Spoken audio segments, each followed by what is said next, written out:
Welcome back to Newsbeat. They're known as man's best friend, but not all dogs have a place to call home. Tiger TV's Sarah Navoy tells about one woman who is making a big difference for some special dogs. On a day like today, Bradley can be found playing with other dogs or relaxing in the shade. This might sound like typical dog behavior, but Bradley does not have a typical life. This is his home. Instead of roaming the streets or chance of euthanasia in a shelter, this pet paradise provides a safe haven.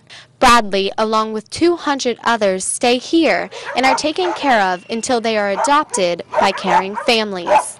But president of the St. Francis Animal Sanctuary, Pamela Perez, says that here in the Deep South, they have an overwhelming problem.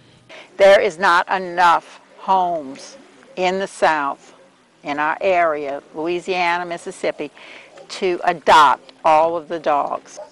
Out of the kindness of their hearts, places like St. Francis Animal Sanctuary tries to end the senseless killing of precious animals like Bradley. According to the American Humane Society, approximately 9.6 million animals are euthanized annually in the United States. Overpopulation is not a concern for Perez. We are selective, but we don't turn down animals on the streets. But for Perez, this is not her career or a business. This is her passion. I was one of those people that as you drive down the street, if there's a dog on the corner, I just passed it by. If there were dogs running loose, I just didn't even notice. And that's what happens with so many people. They don't notice. How does she afford this? This nonprofit sanctuary works on donations. So safe, the dogs await their turn at adoption. But right now, this is their sanctuary. Well, obviously, we haven't solved the problem, but we have saved the lives of over 3,000 animals. For Tiger TV, I'm Sarah Navoy.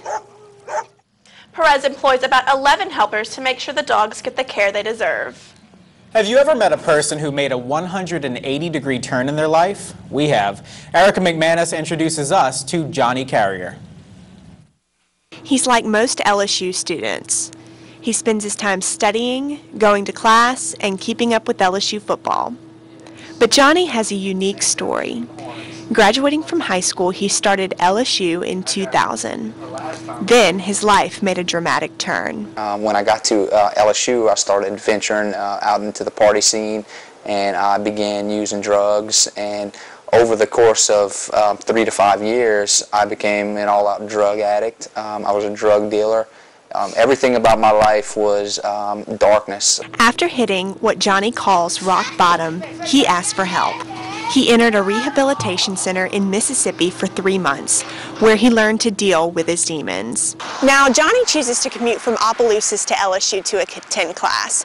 While most students would prefer to live near campus, Johnny has significant reasons for staying close to home. After his turnaround, Johnny wanted to make a difference in his hometown. He became the managing director of Opelousas Lighthouse Mission, a homeless shelter for men.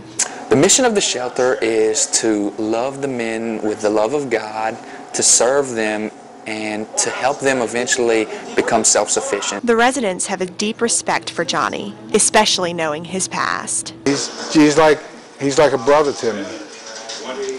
If I go to him with something, he takes care of it.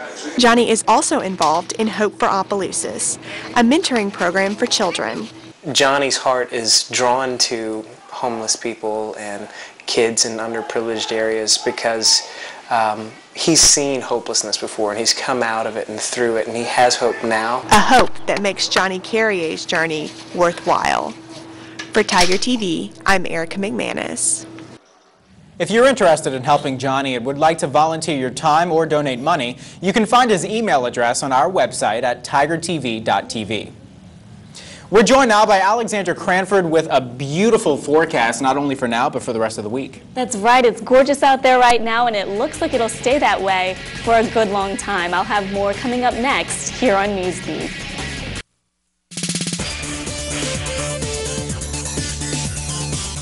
Welcome back to Newsbeat. I'm Alexandra Cranford. Well, we got a little rain over the weekend, but now it's nothing but sun and clear skies out there. The western U.S. is getting up to record highs right now. And here in the southeast, things have warmed up a bit, not quite as much as over there in the west. Check out these temperatures around Louisiana. New Orleans is staying in the mid-70s, but highs in Lafayette and in Houston are getting up into the 80s. In Baton Rouge, our high climbed right up to the 80-degree mark, and we've got great conditions out there. We've got high pressure hanging out over the region, so we're seeing clear skies, lower humidity, as well as that warmer temperature. Tonight should be cool and pleasant. Skies will remain mostly clear, and a west wind will grow calm throughout the nighttime hours. And that temperature will dip into the 60s for the evening hours, and will hit our low finally in the mid-50s. Tomorrow will bring more of the same springtime weather, and it's also Earth Day, which is celebrated on the March equinox, so that means that we're already halfway through the spring season. It's really flying by, isn't it? But if you missed the Earth Day Festival downtown in Baton Rouge this past weekend, you haven't missed the actual day, and you'll get your chance to appreciate the outdoors tomorrow, because that high pressure will stick around. We'll get a slightly warmer temperature, but otherwise very pretty conditions, similar to what we saw today. And as you can see, that'll be the trend for the entire week. We've got clear skies in the forecast as far as we can see. Look at those temperatures. They'll hold steady with highs in the low 80s and lows right around 60 degrees. So it should be a really nice week. Make some plans to get outdoors if you get a chance, because we'll keep these great conditions all the way through the week and even into the weekend. And that's your weather for today. Hobie's up next with sports. Thanks, Alex. Coming up in sports, the football team held its annual spring game. We'll give you the details from that. And the baseball team faced another SEC opponent this weekend, but with a different outcome from the other series. All that and more next on Newsbeat.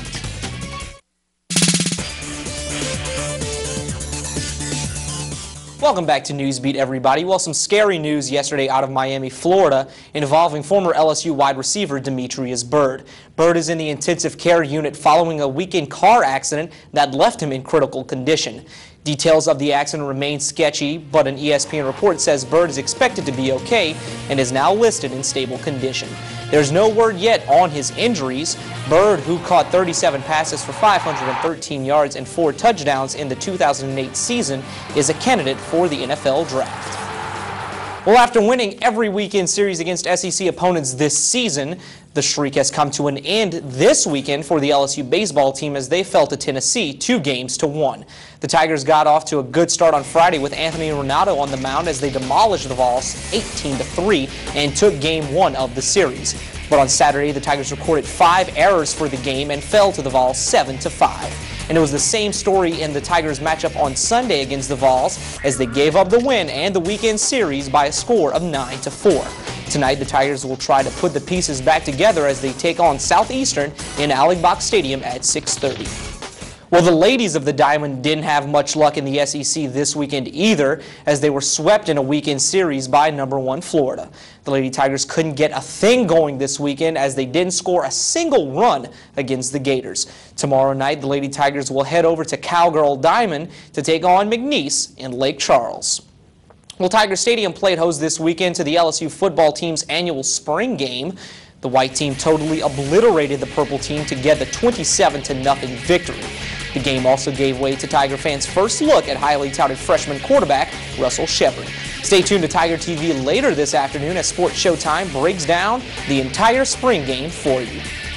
And finally, after losing by 29 points to the Denver Nuggets in round 1 of the NBA playoffs, the New Orleans Hornets will try to get a win in game 2 of the series tomorrow night. CP3 and company will be going into action at 9:30 p.m. and can be seen on TNT. Well, that's all we have for you today in the world of sports. We now kick it over to Jordan with entertainment. Thank you, Hobie. Coming up in entertainment, I'll tell you which movie took the top spot at the box office this weekend. Plus, I've got lots of celebrity injury news heading your way. It's your lucky day. Entertainment is next on Newsbeat.